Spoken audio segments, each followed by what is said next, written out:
எல்லாருக்கும் வணக்கம். ரொம்ப நன்றி. ஆக்சுவலி மாரி செல்வராஜ் மேலே இருக்கிற பொறாமையோட ராம் சார் மேலே தான் எனக்கு அடிக்கடி பொறாமை இருக்கும். ஏன்னா ஒரு சினிமா பண்ணணும்னு ஒரு அசிஸ்டன்ட் ரைட்டராக நம்ம தேடுறப்போ நம்ம மீட் பண்ணுற ஆளுங்கிட்ட எப்படியாவது நம்மளை பற்றி வெளிப்படையாக பேசிட முடியுமா, இல்லை இங்கே இருக்கிற சினிமா சூழலை வெளிப்படையாக நம்மளால் ஒரு டிஸ்கஷன் பண்ண முடியுமா, இது வரைக்கும் இருக்கிற தமிழ் சினிமா சூழல் என்ன மாதிரியான படம் எடுத்துட்டு இருக்கு, யாரை பற்றி எடுத்துட்டு இருக்கு, இதில் நான் எங்கே இருக்கிறேன் அப்படின்றத நம்ம ஒரு சினிமா பர்சன் கிட்ட, சினிமா டைரக்டர் கிட்ட, இல்லை தயாரிப்பாளர்கள் கிட்ட நம்மளால பேசிட முடியுமா அப்படின்ற பல கேள்விகள் இருக்கு. நான் அசிஸ்டன்ட் ரைட்டராக என்னோட லைஃப்பை நான் ஸ்டார்ட் பண்ணுறப்பவே என்னுடைய படங்கள் என் லைஃப்பை பற்றி தான் பேசணும் அப்படின்றது தான் என்னுடைய இலக்காக இருந்தது. நான் அதனால தான் சினிமாவுக்குள்ளேயே வந்தேன் நான்.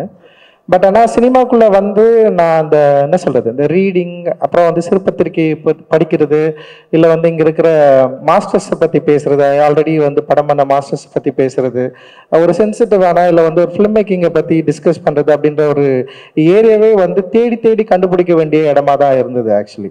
அப்படியே என்னன்னா ஒரு காமனாக இல்லை வேர்ல்ட் சினிமா பற்றி பயங்கரமாக பேசலாம். இங்கே இருக்கிறவங்க நிறைய பேசுவாங்க, அந்த சினிமா பாரடைஸை பற்றியோ இல்லை லைஃப் இஸ் பியூட்டிஃபுல் பற்றியோ இல்லை எல்லாத்தையும் பற்றி நம்ம பயங்கரமாக பேசலாம், சிலாகிக்கலாம், அதுக்கான ஸ்பேஸ் இருந்தது. லிட்ரேச்சர்ல கூட தலித் சினிமாவை பத்தி டிஸ்கஸ் பண்றதுக்கு ஒரு ஸ்பேஸ் இருந்தது ஆக்சுவலி. ஆனா தமிழ் சினிமாவில் இருக்கிறவங்க கிட்ட அந்த ஸ்பேஸ் இருந்ததான்னா டெஃபினட்டா இல்லை அப்படின்னு தான் நினைக்கிறேன். ஏன்னா அப்படி பேசுறதே இங்க அது எப்படி இருந்ததுன்னு எனக்கு தெரியல, எனக்கு ஒரு அனுபவமும் இல்லை. நான் ஒர்க் பண்ண இடத்துலையும் சரி, நான் கடந்த இடத்துலையும் சரி, நான் ஒரு ஃபர்ஸ்ட் படம் பண்ணி முடிக்கிற வரைக்குமே எனக்கு யாரையும் நான் அப்படி கண்டுபிடிக்கவும் இல்லை, யாரையும் நான் பார்க்கவும் இல்லை ஆக்சுவலி. அப்போ என்னுடைய திரைப்படங்கள்ல நான் ஃபர்ஸ்ட் ஒரு ஸ்கிரிப்ட் எழுதி முடிச்சுட்டு அதில் அம்பேத்கர் ஜெயந்தி, அம்பேத்கர் விழாவை கொண்டாடுவதை பற்றி ஒரு எழுதியிருந்தேன். அதை எழுதி நான் ஸ்கிரிப்ட் சப்மிட் பண்றப்போ அந்த பேஜ் மட்டும் கிழிச்சிட்டு கொடுங்க, ஏன்னா இங்க இருக்கிற தயாரிப்பாளர்கள் அதை விரும்ப மாட்டாங்கன்னு சொன்னாங்க. ஸோ அதனாலேயே நான் என்ன பண்ணேன்னா, எந்த தயாரிப்பாளரையும் நோக்கி நான் போகவே இல்லை. அதாவது பாப்புலரா இருக்கிற தயாரிப்பாளர்கிட்ட நான் போகவே இல்லை, பாப்புலரான ஹீரோ கிட்ட நான் போகவே இல்லை. ஃபர்ஸ்ட் நான் போகணும்னு நினைச்ச ஒரே ஹீரோ தனுஷ் தான். ஆனாலுமே எனக்கு என்னன்னா நான் போயிட்டு தனுஷ் கிட்ட போயிட்டு அவர்கிட்ட நான் அப்படி ஒரு கதை சொல்ல போறேன், நான் இப்படி ஒரு கதை வச்சிருக்கேன், நான் இங்கிருந்து வந்திருக்கிறேன், ஸோ இந்த மாதிரி ஒரு கதை சொல்ல போறேன் நான் சொல்றதுக்கு கூட எனக்கு தைரியமே கிடையாது. ஏன்னா இங்க ப்ராக்டிஸே இல்லை, மாடலே இல்லை.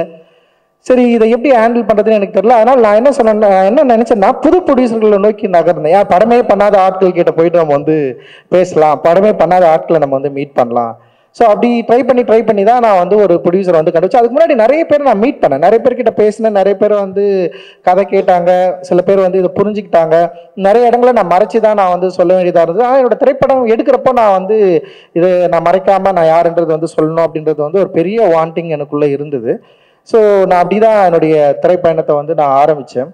ஆனால் ராம் சார் மாதிரி ஒரு டிரெக்டர், அவர்கிட்ட நான் ஒர்க் பண்ணியிருந்தேன்னா ஒரு வேளை இன்னும் பயங்கரமாக என்னுடைய பாலிடிக்ஸை இன்னும் வெளிப்படையாக ஃபர்ஸ்ட் படத்துலேயே பயங்கரமாக பேசுறதுக்கான ஒரு வாய்ப்பு எனக்கு கிடைச்சிருக்கும் அப்படின்னு நான் நினைக்கிறேன். அதை உண்டாக்கி கொடுத்த உங்களுக்கு, மாரி செல்வராஜுக்கு உண்டாக்கி கொடுத்த உங்களுக்கு, மாரி செல்வராஜுக்கு மட்டும் இல்லை, உங்ககிட்ட இருக்கிற ஒர்க் பண்ணுற எல்லா அசிஸ்டன்ட்டுக்கும் உண்டாக்கி நீங்கள் கொடுத்துருக்குறீங்க. அண்ட் ரொம்ப ரொம்ப சந்தோஷம்.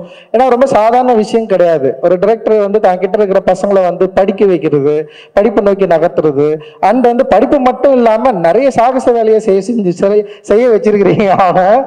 அவன் நிறைய சொல்லியிருக்கான், அந்த தமிழ் தேசிய இயக்கம் அதுக்குள்ள பூந்து பாம்பு அடிச்சது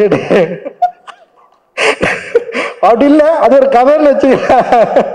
ஸோ ரொம்ப சந்தோஷமா இருந்தது. ஒரு வயலண்டா, அதாவது என்னன்னா ஒரு சொசைட்டிக்காக ஒரு புஷ் பண்ணி நீங்க போங்கடா, இறங்குடா, நில்லுங்கடான்றது இருக்குல்ல. ஸோ அண்ட் அவரு தான் ஃபர்ஸ்ட் மாரி என்கிட்ட அனுப்பிச்சாரு. ஏன்னா மாரி என்கிட்ட வரதுக்கு முன்னாடி மெட்ராஸ் படத்து மேல அவனுக்கு ஒரு டிஃப்ரெண்ட் ஒப்பீனியன் இருந்தது. அந்த மாரி கேரக்டர் அதுல ஒரு மாரியா இருந்தது. அவனை எதுக்கு நீங்க அப்படி பண்ணீங்க, ஏன்னா தலித் கேரக்டரே இங்க பண்றதே இல்லை, நீங்க ஒரு மாரின்ற கேரக்டர் அப்படி பண்ணிருக்க வேண்டிய அவசியம் இல்லைன்னு சொல்லிட்டு அவனுக்கு டிஃப்ரெண்ட் ஒப்பீனியன் இருக்குன்னு அப்படிதான் அவர் பேசவே அனுப்பிச்சாரு. எனக்கு நல்லா தெரியும், ஞாபகம் இருக்கு. ஸோ அப்படிதான் மாரி செல்வராஜை நான் பார்த்தேன். மாரி செல்வராஜும் நானும் மீட் பண்ணேன். மாரி செல்வராஜ் சொன்ன கதை எனக்கு ரொம்ப பிடிச்சிருந்தது. அப்படிதான் நான் ஆரம்பித்தேன். ஸோ நான் என்ன சொல்ல வரேன்னா, ஏன் இந்த ஸ்பேஸ் ரொம்ப முக்கியமாக இருக்குது, ஏன் நம்ம இந்த சினிமாக்குள்ள இதை பேசியே ஆகணும், இதை பேச வேண்டிய தேவை என்ன இருக்குது அப்படின்றத வந்து கடந்த ஒரு 10-12 ஆண்டுகளாக நம்ம வந்து தொடர்ந்து இதை வந்து பேசிகிட்டே இருக்கிறோம், ஃபைட் பண்ணிட்டே இருக்கிறோம். ஆனால் இது வரைக்கும் அதுக்கான நியாயம் கிடைச்சதா, இல்லை இது பேசுறது சரிதான் அப்படின்னு எல்லாரும் ஒத்துக்கிட்டாங்களா? ஏன் சினிமாவில் நீங்கள் வந்து பேசிதான் ஆகணுமா, ஏன் பேசுறீங்க அப்படியெல்லாம் ஒன்றும் அவசியம் இல்லை. எப்பெல்லாம் வாய்ப்பு கிடைக்கிறப்பெல்லாம் ட்ரோல் பண்ணுறதுக்கான நிறைய விஷயங்கள் வந்து இங்கே இருக்கிற ரசிகர்களும் இங்கே இருக்கிற தமிழ் சினிமாவில் இருக்கிற ஆட்களும் வந்து நிறைய பேர் உருவாக்கி கொடுத்துட்டே இருக்கிறாங்க. அதை வந்து இங்கே பாப்புலராக விவாதிக்கிற இடத்துலையும் வந்து ரொம்ப புகழ்பெற்றிருக்கு. எப்படி வந்து எங்களுடைய திரைப்படங்கள் வந்து இங்கே கொண்டாடப்படுதோ அதே அளவு மிக மோசமாக விமர்சிக்கப்படுகிறது, மிக மோசமான வார்த்தைகளை கொண்டு ட்ரோல் பண்ணவும் படுது. ஆனா இதுக்காகலாம் நம்ம பயந்துருவோம்னா பயப்பட சின்ன வயசுல இருந்து 1008 பிரச்சனையை பார்த்து பார்த்து பார்த்து வளர்ந்து வந்து நிக்கிறேன்னா இதெல்லாம் சாதாரணமான விஷயம் எங்களுக்கு.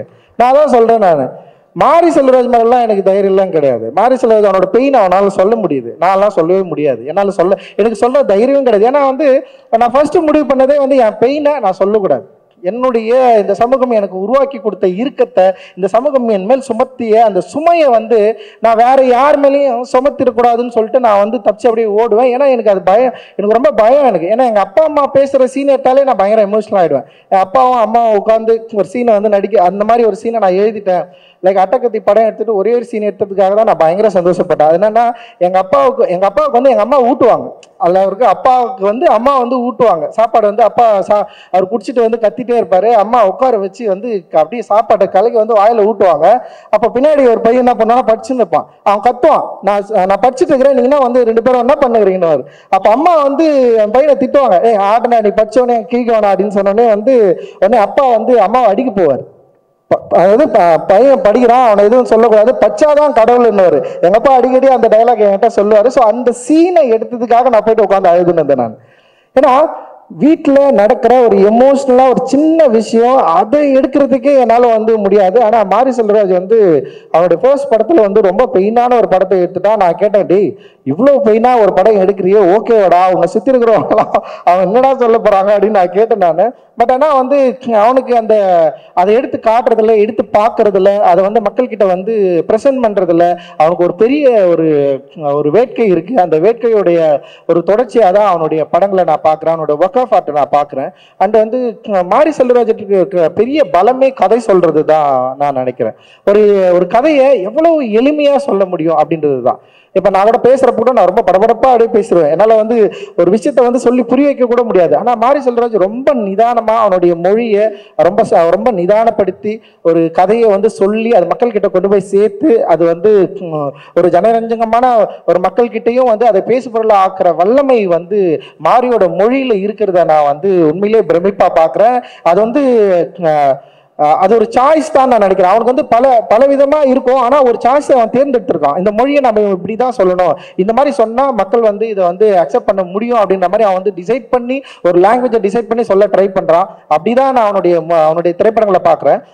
பரியரும் பெருமாளா இருக்கட்டும், கர்ணனா இருக்கட்டும், அப்புறம் வந்து மாமன்னன், இப்ப பண்ணிட்டு இருக்கிற வந்து இப்ப வாழை, அண்ட் வந்து பைசன் முதல் கொண்டு வந்து அவனுடைய லாங்குவேஜ் ஒவ்வொரு படத்துலயும் வந்து கொஞ்சம் கொஞ்சமா அப்படியே உயர்த்திட்டு வந்து அப்படியே மாறி மாறி வந்து ஒரு இடத்துல வந்து நிக்கிறான் அப்படின்னு தான் எனக்கு வந்து தோணுது.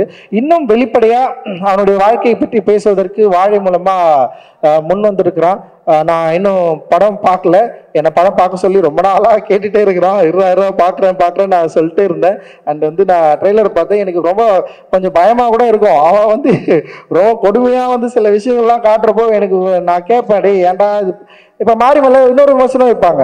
இப்போ அவன் பெயினை காட்டுறப்போ கைத்தட்டி கொண்டாடுற கூட்டம், அவன் வந்து கர்ணனா நின்று சண்டை செய்கிறப்போ வந்து அவன் பயங்கரமாக ஒரு வயலன்ஸை வந்து குளோரிஃபை பண்ணுறான். மோசமா இல்லை, என்ன நான் என்னதான் எடுக்கணும், எப்படிதான் எடுக்கணும், எனக்கு டீச் பண்ணிட்டே இருப்பியா நீ, எனக்கு தொடர்ந்து கிளாஸ் எடுத்துட்டே இருப்பியா, நீ இப்படி பேசு, நீ இப்படி நில்லு, நீ இந்த பக்கம் அப்படி போ, நீ இப்படி எங்களுக்கு சொல்லி காட்டு, எங்களுக்கு புரியவே இல்லை எனக்கு. அப்போ ஒரு மொழியை ஒரு திரைப்படத்தை எப்படி சொல்லணுன்றத அவன் முடிவு பண்றான். ஒரு படைப்பாளனா அவன் முடிவு பண்றான். அப்போ ஒரு படைப்பாளன் முடிவு பண்றப்ப மிகப்பெரிய ஒரு கொடூரத்தை நீங்க நிகழ்த்துறீங்க. என்ன நிகழ்த்துறீங்கன்னா வந்து பரியரும் பெருமாள் தான் நல்ல படம், கர்ணன் அவரை மாமன்னன்லாம் என்ன மொக்க படமா எனக்கு தெரியல. எனக்கு பரியரும் பெருமாள் ரொம்ப சூப்பரான படம். அதுக்கப்புறம் எனக்கு வாழை தான் பிடிக்கும். ஏன் அப்ப கர்ணன் ஏன் உனக்கு பிடிக்கல? ஏன்னா அவன் திருப்பி அடிக்கிறான், திருப்பி அடிச்சா அவனுக்கு பிடிக்காதா? ஏன் திருப்பி அடிக்கிறான்? என்ன பிரச்சனை அங்கே நடந்துட்டு இருக்கு? ஏன் அவன் வாய்ஸ் வந்து ரைஸ் பண்றான்? ஏன் வந்து அந்த ரைஸ் பண்றதுக்கான சூழலை இந்த சமூகம் வந்து அவனுக்கு உருவாக்கி கொடுத்துருக்கு? இந்த கேள்வியை நீ உன்கிட்ட எப்ப கேட்டுக்க போற? ஸோ அந்த கேள்விக்கான பதிலை நீ தேடாமலே வந்து உனக்கு ரொம்ப ப்ரிவிலேஜா, ரொம்ப சொஃபஸ்டிகேட்டடா உன்னை வந்து துன்புறுத்தாம உன் நெஞ்சு அப்படியே வருடி, ஓகே நீ வந்து என்னை இப்படி கொடுமைப்பட்டிருக்கிற, அதனால நான் இவ்வளோ கவலைப்படுறேன் அப்படின்றத நான் வந்து உனக்கு சொல்றது மூலமா நீ ஓகே சூப்பர்ப்பா, இது நல்லா இருக்குப்பா அப்படின்ற ஒரு கம்ஃபர்ட் ஜோன்லயே நான் படம் எடுக்கணுமா அப்படின்றதுதான் இங்க ரொம்ப முக்கியமான கேள்வியா இருக்கு. அந்த கம்ஃபர்ட் ஜோனை உடைச்சுதான் அவன் கர்ணன் எடுத்தான், அந்த கம்ஃபர்ட் ஜோனை உடைச்சுதான் அவன் மாமன்னன் எடுத்தான். அந்த இப்ப திரும்பவும் வாழை எடுக்கிறது கூட அவனோட கம்ஃபர்ட்ல தான் எடுக்கிறான். உங்களுக்காகவோ இல்ல வந்து நீங்க வந்து திரும்பவும் வந்து இந்த படத்தை வந்து பயங்கரமா பரியேறும் பெருமாள் மாதிரி இந்த படம் இருக்குது அப்படின்னு பாராட்டுறதுக்காக எடுத்ததா நான் நினைக்கல. அவனுடைய விருப்பத்தின் அடிப்படையில், அவனுடைய எண்ணத்தின் அடிப்படையில், அவனுடைய ஒர்க் ஆஃப் ஆர்ட் வந்து அவனை உந்துது. இந்த காலகட்டத்தில் இந்த சூழலில் இந்த படத்தை நீ எடுக்கணும்னு சொல்லிட்டு இப்போ எப்படி பாலுமகேந்திரா சாருக்கு வந்து ஒரு அழியாத குளங்கள் எப்படி இருந்ததோ அது கிட்டத்தட்ட வந்து ஒரு ஒரு என்ன சொல்றது, ஒரு பயோகிராஃபி, ஒரு ஆட்டோபயோகிராஃபியோட இருக்கலாம் அப்படின்ற மாதிரி என்னுடைய யோசனையா இருக்காது. ஸோ அந்த மாதிரி வந்து வாழையா இருக்கலாம். என்னை பொறுத்த வரைக்கும் மாரி செல்வராஜ் எல்லா படமும் ஆட்டோபயோகிராஃபி தான். என் படம் எல்லா படமும் ஆட்டோபயோகிராஃபி தான். அட்டகத்திலிருந்து என்னுடைய வாழ்க்கையை நான் திரைப்படமா எடுத்துட்டே இருக்கிறேன். என் அப்பாவது எடுத்தேன், தாத்தாவது எடுத்தேன், இதுக்கு முன்னாடி எடுத்தேன், அதுல எல்லாமே என்னுடைய ரூட் இருக்கு. ஸோ அப்படிதான் நான் இதை நினைக்கிறேன். ஸோ இந்த படம் வந்து அந்த அளவில் மக்கள்கிட்ட வந்து ஒரு பெரிய வரவேற்பை பெறும்னு நான் நினைக்கிறேன்.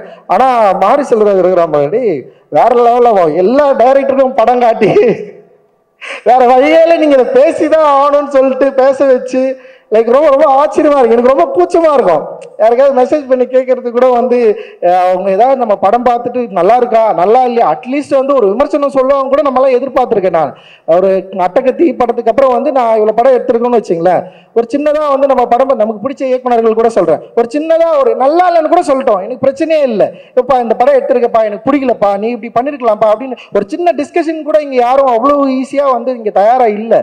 ஆனா தம்பி என்ன பண்ணிட்டான்னா எல்லா டைரக்டருக்கும் வலிச்சு படத்தை போட்டு நீங்க இந்த படத்துக்கு வந்து கருத்து சொல்லியே ஆகணும்னு சொல்ல வச்சு அண்ட் வந்து ரொம்ப சந்தோஷமா இருக்குடா இதை பாக்குறதுக்கு. ஏன்னா படைப்பை பார்க்க வேண்டிய தேவை இருக்கு. ஏன்னா இங்க வந்து ரொம்ப ஈஸியா இருக்குல்ல, ஒரு படம் இந்த படம் பார்க்கலாம் இல்ல பார்க்க வேணான்றது வந்து ஸ்கிப் பண்றதுக்கு ரொம்ப ஈஸியான ஒரு சாய்ஸை நம்ம வந்து இங்க இருக்கிற காலநிலை, இந்த சூழல், அப்புறம் அவங்களுடைய ஒர்க் ப்ரெஷர் வந்து உருவாக்கி வச்சிருக்கு.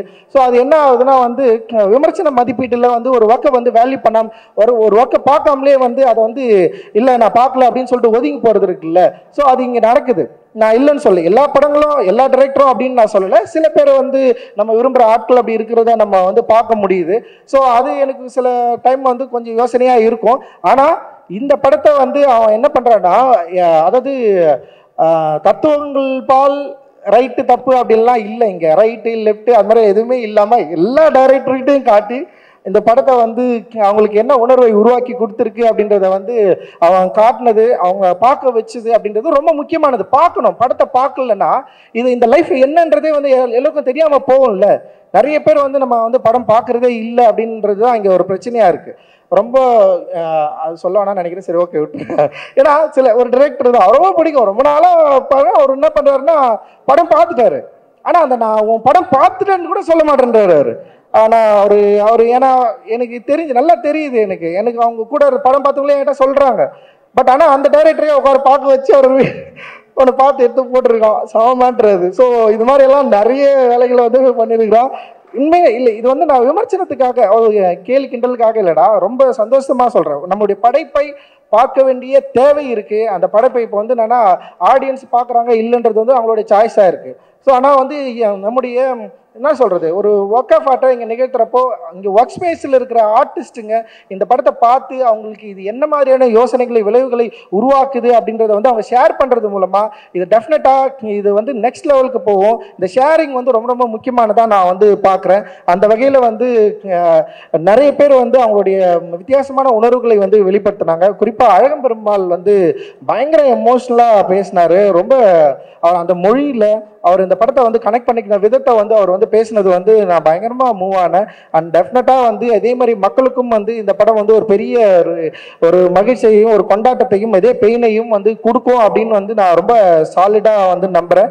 அண்ட் இந்த படத்தில் நடிச்சிருக்கிற எல்லாருக்குமே என்னுடைய வாழ்த்துக்கள். குறிப்பாக கலையரசனுக்கு வர நிறைய பாராட்டுகள்லாம் இங்கே வந்து கிடைச்சிது. And thank you. கலையரசன் ஜெயிக்கிறதா இல்லை கலையரசன் வந்து நல்லா நடிச்சிருக்கிறான்னு கேட்டாலே ரொம்ப சந்தோஷமாயிடும். அண்ட் தேங்க்ஸ் கலை, நீ வந்து பயங்கரமாக நிறைய பேர்கிட்ட நல்ல பேர் வாங்கணும் அப்படின்றது வந்து என்னுடைய விருப்பம். விருப்பம். அண்ட் ஹாட் ஸ்டாருக்கு வந்து என்னுடைய பெரிய மகிழ்ச்சி. அண்ட் நரேன் கூடவே இருந்திருக்காங்க நான் கேள்விப்பட்டேன். அண்ட் வந்து பிரதீப்க்கு ரொம்ப நன்றி. அண்ட் எல்லாருக்குமே வந்து மிகப்பெரிய நன்றி அண்ட் மகிழ்ச்சி. அண்ட் ராம் சாருக்கு என்னுடைய மிகப்பெரிய நன்றிகள் சார். நவி ப்ரொடக்ஷன் பேரை மறந்துட்டேன். திவ்யாவுக்கு வந்து ரொம்ப நன்றிம்மா, தேங்க்ஸ்மா, வாழ்த்துக்கள்மா. தொடர்ந்து நிறைய படம் பண்ணுங்கம்மா. நிறைய உங்கள் ப்ரொடக்ஷனில் நிறைய படம் பண்ணி இதே மாதிரி சென்சாரில் வந்து உன் பேரே வாங்கி நீயே ரிலீஸ் பண்ணு, நிறைய பணம் சம்பாரி, சந்தோஷமா இரு. தேங்க்யூம்மா, தேங்க்ஸ், நன்றி. Thank you so much sir. Thank you.